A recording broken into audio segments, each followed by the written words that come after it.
Hello and welcome to CUD, and welcome to Roguelike Library.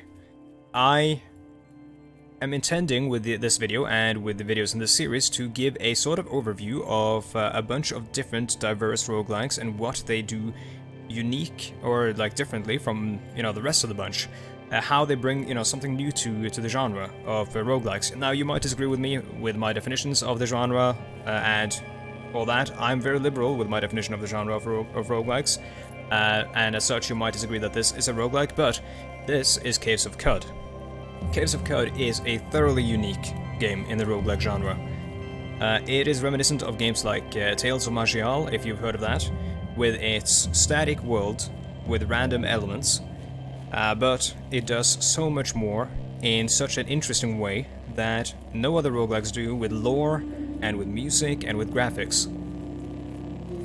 So, first of all, you can already see the menu here is quite beautiful. It's got that old-school roguelike aesthetic, but it's got a CRT filter over it, and a bunch of other stuff. You can, sort of configure a lot of this stuff in the menu. I'm not going to do that. I'm going to go with the pure and sort of distilled, or the sort of pure designer-crafted vision for the game. When you hit New Game in CUD, you are prompted with a character creation screen, which is always a problem for new players because character creation screens are, they're very intimidating because you have to create a character in a game that you don't necessarily know like what type of character is going to be useful. This is also reminiscent of games like Tales of Magial or Dungeon Crawl, Stone Soup, stuff like that, with very deep character creation builds and so on and so forth. I'm going to do the weekly challenge with a fixed character build and world seed, because it is easy that way, it gets us into the game fast. We have... Actually, hold on. No, we shouldn't, because we should be able to choose where we're starting. No, never mind, we can. So yeah, you start with, here, with mutations. Mutations in CUD are unique traits that can be sort of strange and funny. Many of them are the key to some of the funniest and quirkiest strategies you can employ in this game. I am a mutated human. I am a gunslinger. I am humanoid. If you haven't figured out yet, this game is not set in, Lord of the Rings, or quasi-Lord of the Rings, quasi-Middle-earth, like Tales of Magial or whatever. This is set in a far-flung future in which fantasy and science fiction meld into the genre of science fantasy. It is a post-apocalyptic future, one might say, in which you crawl through the ruins of the old world and explore them, gather artifacts, etc., etc. However, unlike something like Fallout and whatnot, there exists barely any sort of conception of what the old world was. So the new world is all that is. You'll see like massive buildings and stuff, but they're not, the old like offices or whatever. They're not the the Institute of Technology, like in Boston in Fallout 4. It's the Rust Gate, the Grit Gate. It's it's Bethesda Susa. It is the Salt, the Salt Desert and whatnot. They have like very unique names and a complete new unique culture that the creators of this game have crafted, and it is so cool. So first of all, we have no name yet. We'll figure that out. We have strength, agility, toughness, intelligence, willpower, ego. They work sort of like D&D stats, except the bonuses to different stuff do not work the same way. So like you don't get a +1 per 2 points or whatever. Instead, you can see here, once we have a 19, we get a +1, 16, 16, 17, no modifiers. HP 19, this seems like a decent character and not, purpose-built for any sort of really good strategy. I have no clue how these work. Mental mirror, I think that makes it so that if someone tries to do psychic stuff on you, it happens to them. Multiple arms, that's kind of cool. Heightened quickness, that's cool. Thick fur, that might be helpful. These mutations actually can make you friends with certain creatures. So thick fur might make you friend of bears. What is your name? I will have one chosen for me. Dude, this is so beautiful, the loading and everything. It's got this like old school DOS feel, but it doesn't necessarily feel old, it feels modern. You embark for the Caves of Cud. On the 30th of Nivun Ut, you arrive at the oasis hamlet of Joppa, along the far rim of Mograyi, the Great Salt Desert. All around you, moisture farmers tend to groves of viridian water vine. There are huts wrought from rock salt and brine stalk. On the horizon, Cud's jungles strangle chrome steeples and rusted archways to the earth. Further and beyond, the fabled spindle rises above the fray and pierces the cloud-ribboned sky. The spindle, one can imagine, is a space elevator. This is us here. You move around much the same as you do in most roguelikes, with 8 directions with the numpad. These are characters, you can see it, everything's beautifully rendered. This game used to be rendered in ASCII, like in most traditional roguelikes, but it got a Steam release, so you can buy it on Steam now for like 15 bucks. I thoroughly recommend it. And it got, you know, music, and it got graphics.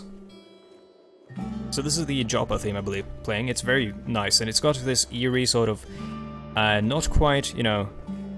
It doesn't feel like this music is a music of our world. Everything here feels like it's from a different world, and that is what makes this game so unique, I think. So, let's see. We have multiple arms, and you can see here what we're wielding. We're wielding 2 Borderlands revolvers, one in each of our arms, I think. We have lead slugs as bullets, or as ammo. We have 36 of them, that's good. Let's have a look at our equipment, or what we have equipped. 8E, you know, standard roguelike bindings. We're wearing a woven tunic. We're holding a water skin on... Okay, so we have 4 arms, I think. Yeah, we have 4 arms. Lower and lower and upper left, and lower and upper and lower right. Yeah. And we can dual wield Borderlands revolvers. That's kind of cool. We've got a torch in our lower left hand that's lit. Floating nearby, yeah. There's some cool sci-fi stuff you can get here.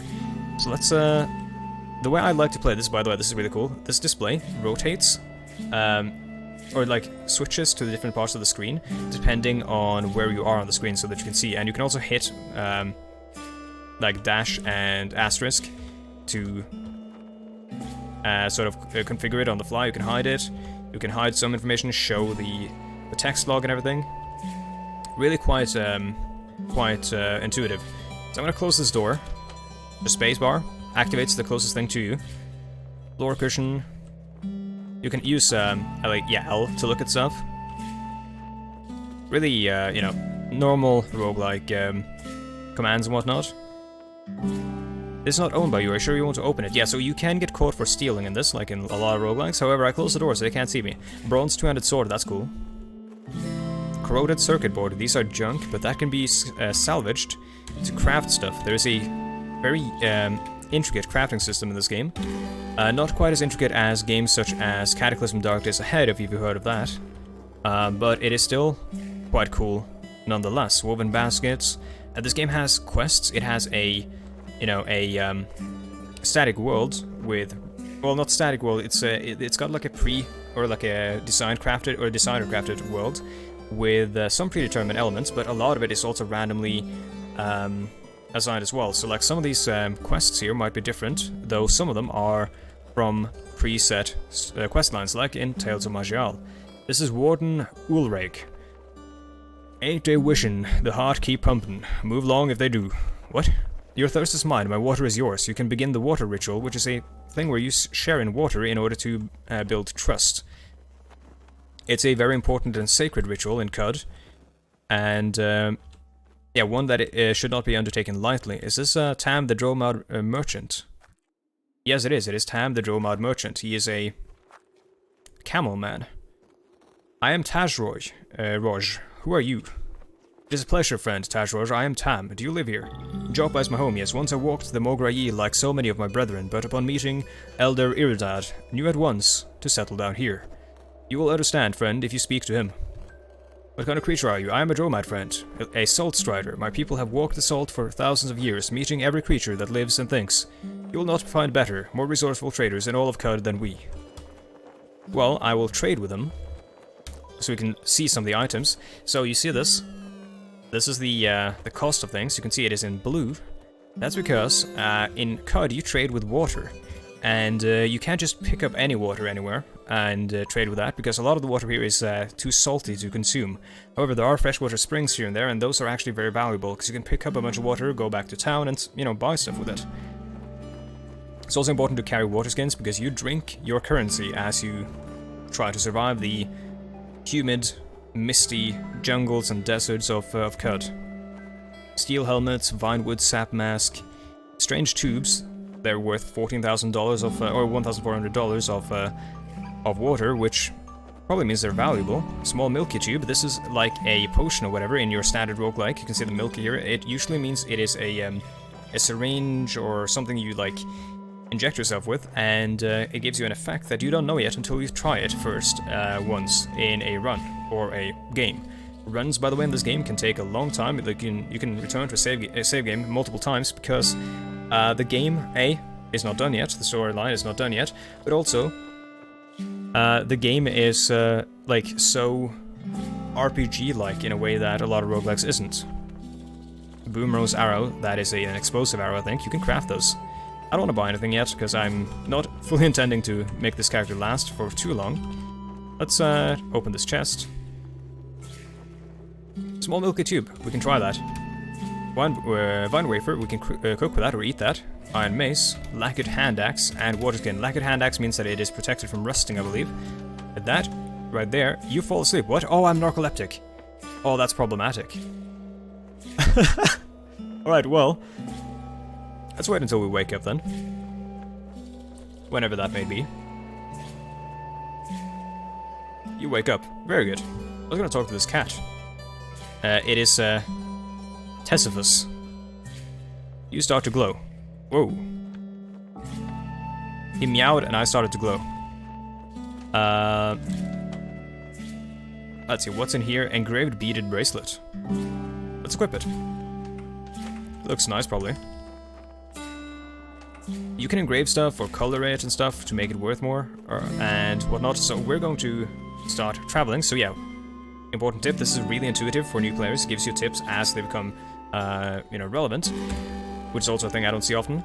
I just walked down a zone, right, and it said building zone. That's because it generates these areas, like these cells, as you move into them, kind of like Minecraft or Dwarf Fortress does, but, yeah, like, especially Dwarf Fortress, it creates the world, right, on world gen, I suppose, but then it doesn't place everything in those individual cells until you're there, so until you embark on a place in Dwarf Fortress. So I'm going to hit minus, I'm going to travel to the world map, and here you can see the world map. That's us. There's quite a lot here. We can have a look at stuff. So you can see here, we can see the rust wells. Red kudzu vines take as their trellises chrome wells bored into the earth. Alright, red rock, a naturally reddened outcropping of stone juts out of the salted crag. Got the salt marsh. There's various hidden locations in all these places, and you can find dungeons and whatnot. The ivory sea dunes are like waves frozen in place. There are cracks in the salt from where the earth, blistered by the jeweled sun, contracted and broke. The horizon melts the sky together with a vast plain of Mograyi, the great salt desert. Up here you got the 6-day stilt. The 6-day stilt rises from the dunes like a petrified kraken corpse, bearing down upon the vacant flats. That is a place where cultists live. I don't know what it is. I think it might have been an old oil rig, but the game never tells you that stuff, because it's not about that. It's about this world, not the world of the past. The asphalt mines. Rubble encases this abandoned mine where ancient tribes siphoned the black blood for their own inscrutable purposes. Yeah. Flower fields. Bethesda Susa, I've seen that before. There's a couple of new things I haven't seen here before. There's Golgotha. Shrouded in the rotting jungle are the mouths of the rust caves of Golgotha, Chrome's graveyard. Ruins. Here crumble the mysterious Aeters, vine-swathed works, spun on the Cyclopean lathe in an ageless past. Chrome steeples and parapets that rise above the clutches of shale hint at the labyrinths beneath them. And there's the Grit Gate. Still erect is the superior half of the colossal gate, inscribed with the runes of 100 indecipherable tongues. Beneath its chrome palings, a wide passage opens into the jungle loam. You can tell the sort of writing and the weird culture that the creators have envisioned in this game. There's the spindle. Omen Porch, the hollowed ground upon which the spindle, a lengthless needle of Maya blue, meets the earth from where it pierces the firmament. That means probably the heavens. And there's this purple stuff, the Deathlands. Only the vexing hum of the signal interrupts the incandescent stillness. This is where something strange is spreading from these worlds, or this region, I think. There's some sort of like Lovecraftian moon thing that that is sort of the main, I guess, antagonist or like antagonistic force in this world. So we're going to travel, and when you travel, there's a chance that you get lost and stuff like that, and you have to find your way, you have to find landmarks and stuff. There's like a travel system. I'm traveling to Red Rock. Would you like to walk to the nearest stairway? Oh, no, I want to go to Red Rock. You're hungry, make a campfire to cook. Yeah, sure, but we're going to explore Red Rock here. So, this is Red Rock. This is a place that I believe is static, but... Well, actually, no, this place is randomly generated, yeah. This is technically a wilderness location. Usually has dungeons like this one, which, whenever I go down... This place is randomly generated. I stepped into... Shale, is that it? Pool of liquid. Pool of slime, okay. And that is a Snapjaw Scavenger. They are turtle people. And they are hostile. He hit me for 1 damage. I'm going to fire. I fired my gun at him. I hit him and did a critical hit and I killed him.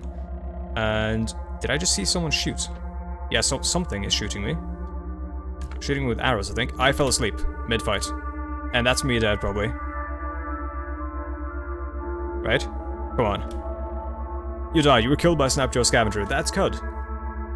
It happens very fast, in the beginning at least. Very easily. And, especially if you have terrible traits like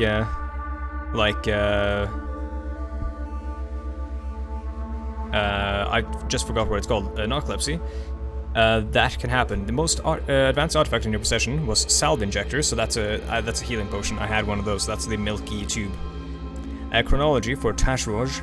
On the 13th of Niven Ut, you arrived at Joppa. You journeyed to Red Rock. On the 1st of Eir Ut, you were killed by a Snapjaw Scavenger. Yep. I will not save the tombstone file. But yeah, that is Caves of Cud. I didn't show you the mutations in depth because those are an advanced feature that I don't fully understand yet. I just gave you a taste. I showed you the unique stuff that this game does, the music, the graphics, and the lore, which is something I've never seen before to this degree in any game. It's, I believe, inspired by like worlds created in old post-apocalyptic role-playing games, and the idea that a culture that has evolved thousands of years after an apocalypse should be drastically different. There's, there's the water barons, of course, kind of like something like in Fallout, but you also have the old sultans, which are randomly generated, like revered figures, which you can find statues of and stuff like that. There's a very interesting history in this world, one left to be discovered by you, not shown by me. Either way, you should check this game out on Steam. It's $15. There's a link down in the description. And also, if you're, interested in more of these kinds of videos on strange roguelikes and their unique, features, the stuff that they bring to the table that other roguelikes don't, let me know by either, posting in the comments or by hitting like on the video, because that stuff shows me what you want to see, and it also apparently does help, like in terms of ratings and whatnot. Though I don't, I don't pretend to understand that stuff. Otherwise, if you would like to reach me, you can do so on social media by following the Twitter link in the description or the Discord link, or you can support me on Patreon if you'd like. But if you came here from just a recommended thing, watch more of my videos before you make that sort of commitment. Anyways, that is about it. I will see you next time. Goodbye.